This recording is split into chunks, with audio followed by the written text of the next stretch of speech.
نحمدہ نصلی و نسلم علی رسولہ الکریم، اما بعد فاعوذ باللہ من الشیطان الرجیم، بسم اللہ الرحمن الرحیم۔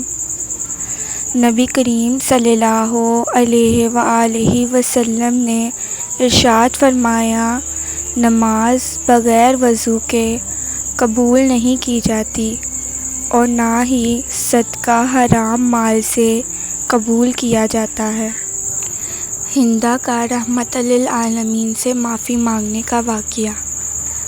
ابن جریر کی روایت ہے، فتح مکہ کے موقع پر عورتیں رسول کریم صلی اللہ علیہ وآلہ وسلم کے پاس بیعت کرنے کے لیے حاضر ہوئیں تو آپ نے حضرت عمر بن خطاب رضی اللہ عنہ کو حکم دیا کہ وہ عورتوں سے کہیں کہ وہ رسول کریم تم سے اس بات پر بیعت لیتے ہیں کہ تم اللہ تعالیٰ کے ساتھ کسی کو شریک نہ کرو۔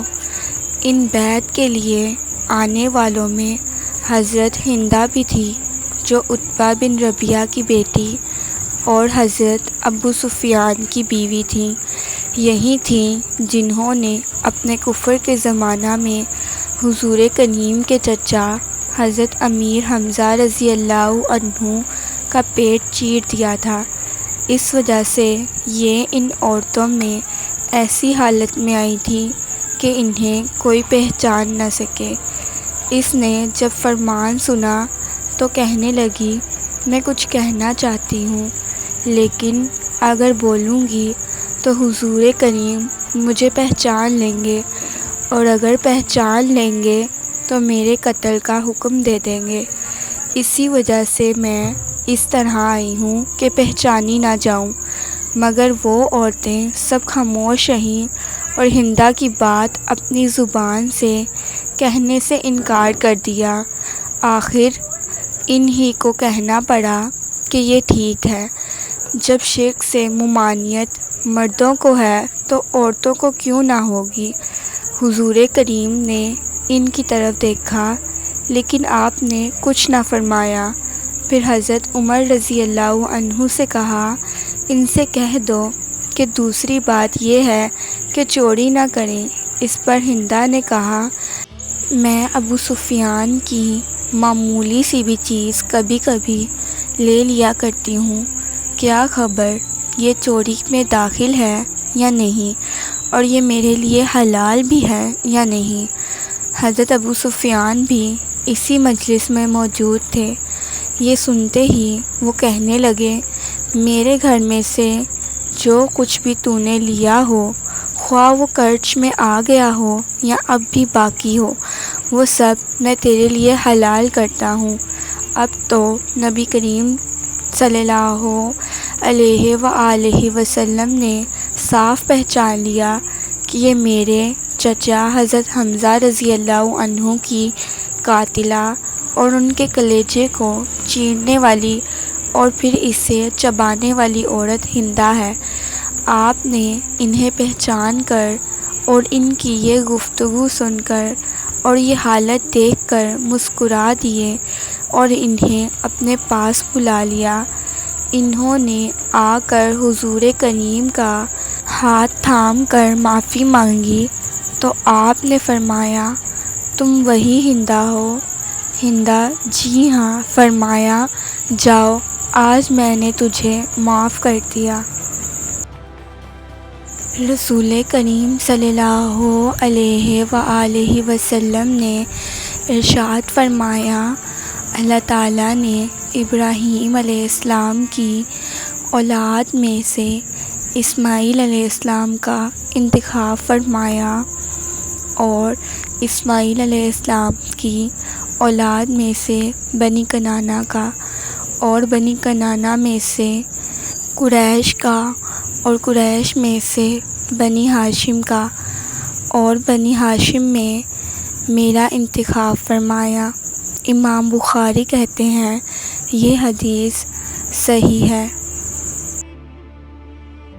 رسول کریم صلی اللہ علیہ وآلہ وسلم نے ارشاد فرمایا، اللہ تعالیٰ نے اسماعیل علیہ السلام کی اولاد سے کنعانہ کا انتخاب فرمایا اور کنعانہ سے قریش کا اور قریش میں سے ہاشم کا اور بنی ہاشم میں سے میرا انتخاب فرمایا۔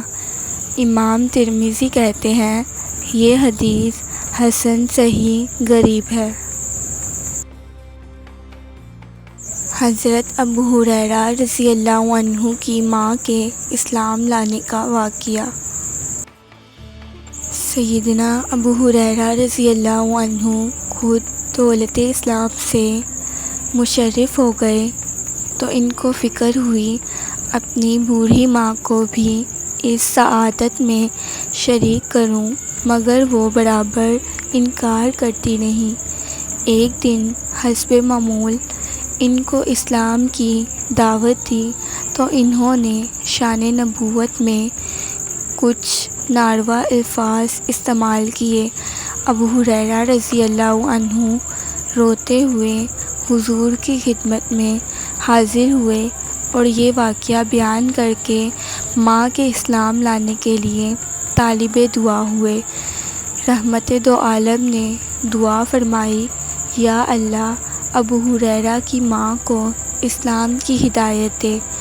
واپس ہوئے تو دعا قبول ہو چکی تھی۔ والدہ اسلام قبول کرنے کے لیے نہا دھو کر تیار ہو رہی تھی۔ جیسے ہی ابو ہریرہ گھر پہنچے، ماں نے پڑھا اشہد ان لا الہ الا اللہ واشہد ان محمدا عبدہ ورسولہ۔ آپ اپنی والدہ سے یہ الفاظ سنتے ہی فوراً الٹے پاؤں فٹ مسرت روتے ہوئے کاشانہ نبوی صلی اللہ علیہ وآلہ وسلم پر حاضر ہوئے۔ عرض کیا، یا رسول اللہ، بشارت ہو، آپ کی دعا قبول ہوئی، اللہ نے میری ماں کو اسلام کی ہدایت بخش دی۔ حضرت عباس رضی اللہ عنہ رسول کریم صلی اللہ علیہ وآلہ وسلم کے پاس آئے، گویا انہوں نے کوئی چیز سنی تھی تو نبی اکرم صلی اللہ علیہ وآلہ وسلم منبر پر کھڑے ہوئے اور فرمایا، میں کون ہوں؟ لوگوں نے کہا، آپ اللہ کے رسول ہیں، سلامتی ہو آپ پر۔ آپ نے فرمایا، میں محمد بن عبداللہ بن عبد المطلب ہوں۔ اللہ نے مخلوق کو پیدا کیا تو مجھے ان کے سب سے بہتر مخلوق میں کیا، پھر ان کے 2 گروہ گنے تو مجھے ان کے بہتر گروہ میں کیا، پھر انہیں قبیلوں میں بانٹا تو مجھے ان کے سب سے بہتر قبیلے میں کیا، پھر ان کے کئی گھر کیے تو مجھے ان کے سب سے بہتر گھر میں کیا، اور شخصی طور پر بھی مجھے ان میں سب سے بہتر بنایا۔ امام ترمذی کہتے ہیں یہ حدیث حسن ہے۔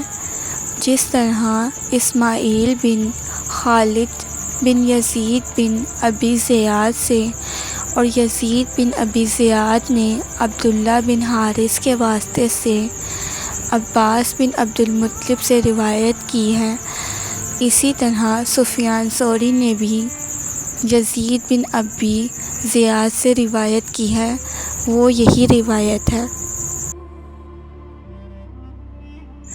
لوگوں نے پوچھا، اللہ کے رسول، نبوت آپ کے لیے کب واجب ہوئی؟ تو آپ نے فرمایا، جب آدم روح اور جسم کے درمیان تھے، یعنی ان کی پیدائش کی تیاری ہو رہی تھی۔ امام ترمذی کہتے ہیں ابو ہریرہ رضی اللہ عنہ کی یہ حدیث حسن صحیح غریب ہے، ہم اسے صرف اسی سند سے جانتے ہیں۔ رسول اللہ صلی اللہ علیہ وآلہ وسلم نے فرمایا، جب لوگ قبروں سے اٹھائے جائیں گے تو میں پہلا وہ شخص ہوں گا جس سے زمین شک ہوگی، اور جب وہ دربار الہی میں آئیں گے تو میں ان کا خطیب ہوں گا، اور جب وہ مایوس اور نا امید ہو جائیں گے تو میں انہیں خوشخبری سنانے والا ہوں گا۔ حمد کا پرچم اس دن میرے ہاتھ میں ہوگا، اور میں اپنے رب کے نزدیک اولاد آدم میں سب سے بہتر ہوں، اور یہ کوئی فخر کی بات نہیں۔ امام ترمذی کہتے ہیں یہ حدیث حسن غریب ہے۔